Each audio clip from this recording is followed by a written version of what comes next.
6월 8일 월요일 새벽 우리에게 주신 하나님의 말씀은 히브리서 11장 13절에서부터 22절까지 말씀입니다.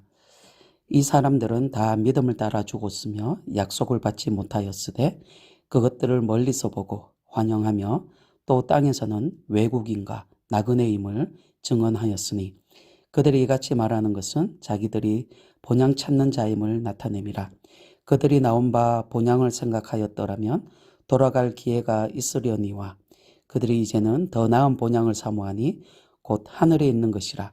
이러므로 하나님이 그들의 하나님이라 일컬음 받으심을 부끄러워하지 아니하시고 그들을 위하여 한 성을 예비하셨느니라. 아브라함은 시험을 받을 때에 믿음으로 이삭을 드렸으니 그는 약속들을 받은 자로 돼 그 외아들을 드렸느니라. 그에게 이미 말씀하시기를 내 자손이라 칭할 자는 이삭으로 말미암으니라 하셨으니 그가 하나님이 능히 이삭을 죽은 자 가운데서 다시 살리실 줄로 생각한지라. 비유컨대 그를 죽은 자 가운데로 도로 받은 것이니라.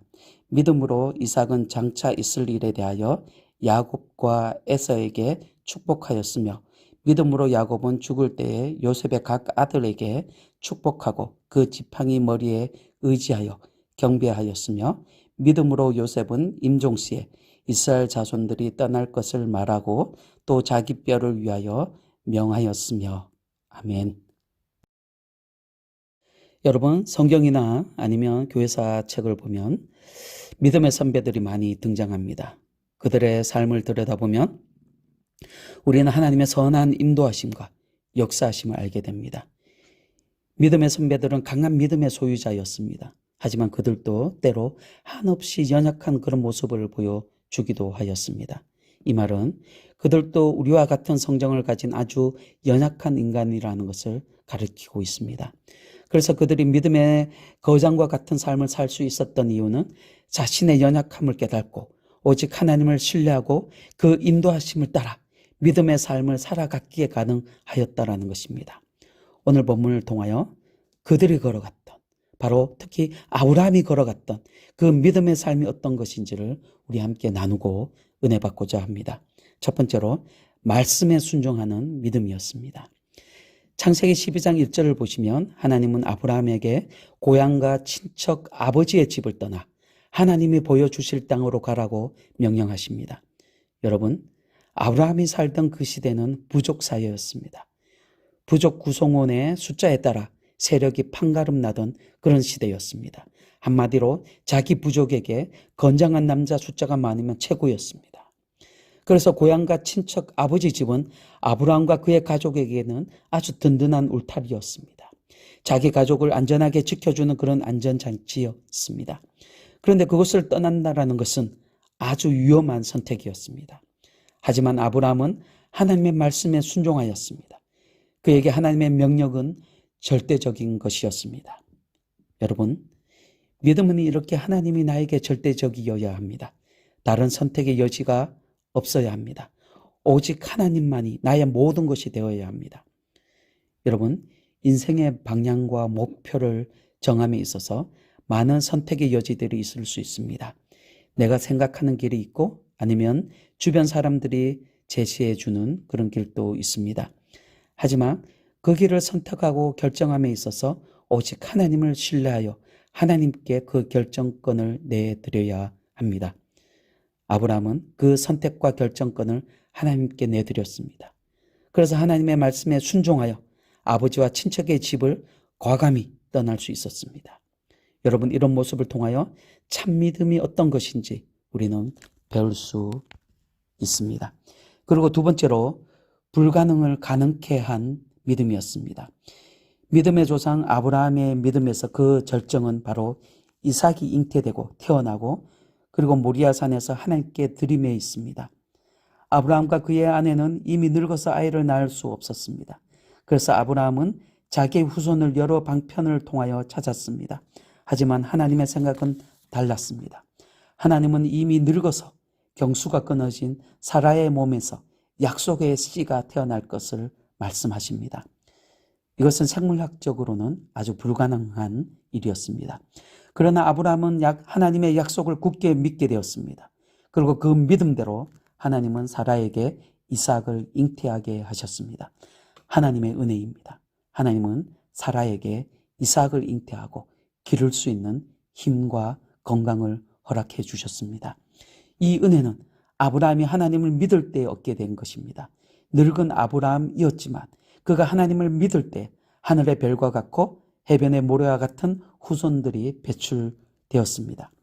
여러분, 아무리 약하고 보잘것없는 그런 인간이라 할지라도 믿음을 가지게 된다면 그에게 놀라운 변화가 일어납니다. 믿음을 가진 한 사람으로 인하여 공동체가 변화가 되고 그리고 나라가 세워지고 민족을 이루는 위대한 생명의 역사가 가능케 한다는 것입니다.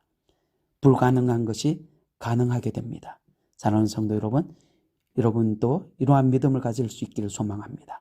그래서 이 믿음의 역사, 생명의 역사가 여러분과 여러분의 가정에 그리고 여러분의 소속된 그 공동체와 그리고 생업 위에 이 믿음의 역사, 생명의 역사가 온전히 일어나서 풍성한 그런 은혜를 누릴 수 있는 여러분들이 다 되실 수 있기를 주님의 이름으로 축원드립니다. 그리고 세 번째로 하늘의 기업을 사모하는 믿음이었습니다. 본문 16절 보시면 그들이 이제는 더 나은 본향을 사모하니 곧 하늘에 있는 것이라 이러므로 하나님이 그들의 하나님이라 일컬음 받으심을 부끄러워하지 아니하시고 그들을 위하여 한 성을 예비하셨느니라 라고 말씀합니다. 여러분, 아브라함은 하나님의 약속을 믿고 아버지와 친척의 집을 떠나 가나안 땅에 이르렀습니다. 하지만 아직 그에게는 아무런 기업도 주어지지 않았습니다. 약속의 땅은 여전히 이방인들의 소유하고 있었습니다. 아브라함은 그곳에서 외국인이자 나그네일 뿐이었습니다. 아마도 아브라함은 자신을 이방인 취급하는 그들 틈에서 눈치를 보며 장막을 쳤을 것입니다. 이방인들의 틈바구니에서 안전한 삶을 그리워하며 살았을 것입니다. 떠나온 고향에 비하여 불편하고 불안하기 짝이 없는 그런 환경이었습니다. 하지만 아브라함은 고향으로 돌아가지 않았습니다. 그에게 더 나은 본향, 하늘에 있는 기업을 사모하는 믿음이 있었기 때문입니다. 여러분, 우리가 이 믿음, 바로 하나님께서 말씀하시는 더 나은 본향을 사모하는 믿음을 가진다면, 그렇다면 우리는 이 세상을 향한 어떤 미련도 욕심도 다 버리고 오직 하나님을 향하여 감사함으로 살아갈 수 있게 됩니다. 여러분, 교회사에서 나오는 이야기 하나 하고자 합니다. 페르시아군이 터키를 공격하려고 출발 준비를 하였습니다. 터키를 공격하려면 큰 사막을 지나야 했습니다. 그래서 그들은 충분한 식량과 그리고 물을 준비하였습니다. 그리고 그 사막길을 안내할 그 사막길을 너무나 잘 알고 있는 고용인도 그렇게 준비하였습니다. 모든 준비를 다 마치고 페르시아 군대는 터키를 향하여 출발하였습니다. 어느 정도 시간이 지나가자 페르시아 군인들이 안내자의 말을 듣지 않고 제멋대로 행동하기 시작합니다. 그래서 안내자는 아직까지 앞길이 머니 정량의 물과 음식 이외에는 먹어서는 안 된다라고 그들에게 경고를 하였습니다. 그렇게 또 진군을 하던 어느 날 저편에 아름다운 숲과 샘이 보였습니다. 이를 본 페르시아 지휘관들은 뛸 듯이 기뻐했습니다. 이제 샘이 아주 가까이 왔으니 이제 물을 마음껏 마시자라고 그 부하들에게 명령합니다. 하지만 안내자는 저것은 결코 진짜 숲과 물이 아닙니다. 신기루입니다. 내 말을 듣고 조금만 더 참아야 합니다. 라고 그들에게 목이 쉬도록 외쳤습니다. 하지만 그들은 안내자의 말을 듣지 않았습니다. 그리고 도리어 자기들을 성가시게 한다라고 그 안내자를 죽였습니다. 그리고 보이는 그 숲과 샘을 향하여 달려갑니다. 하지만 아무리 달려도 숲은 가까워지지 않았습니다. 그리고 다음날 그들의 눈에 큰 도시가 보이기 시작합니다. 이번엔 그 도시를 향해서 달렸습니다. 하지만 그 도시도 신기루였습니다. 그들이 도시를 향하여 힘껏 달려갔지만 도시는 점점 더 멀어졌습니다. 페르시아군은 그렇게 넓은 사막을 우왕좌왕하다가 결국 길을 잃어버리고 방황하다가 사막에서 다 죽었습니다. 여러분, 우리 인생에는 이렇게 거짓된 목표가 난무합니다. 신기루와 같은 목표가 우리의 눈을 미혹합니다. 그런데 우리 인생에 참된 나침반과 이정표가 있습니다. 그것은 하나님이십니다. 오직 하나님이 우리 인생의 이정표가 되어 주십니다. 하나님을 향한 절대적인 믿음으로 그리고 순종의 삶이 믿음의 이정표가 되는 것입니다. 오늘 우리는 아브라함의 생애를 보며 하늘의 본향을 향해 가는 사람의 삶을 깨달았습니다. 사랑하는 성도 여러분, 이 땅에 썩어질 것을 내려놓을 수 있기를 바랍니다. 그리고 오직 하늘의 기업을 바라보며 하나님의 말씀에 순종하며 살아가는 여러분이 되시길 바랍니다. 그럴 때 하나님께서 여러분의 삶의 이정표가 되어 주셔서 여러분의 삶을 친히 인도해 주시기를 주님의 이름으로 축원합니다. 아멘.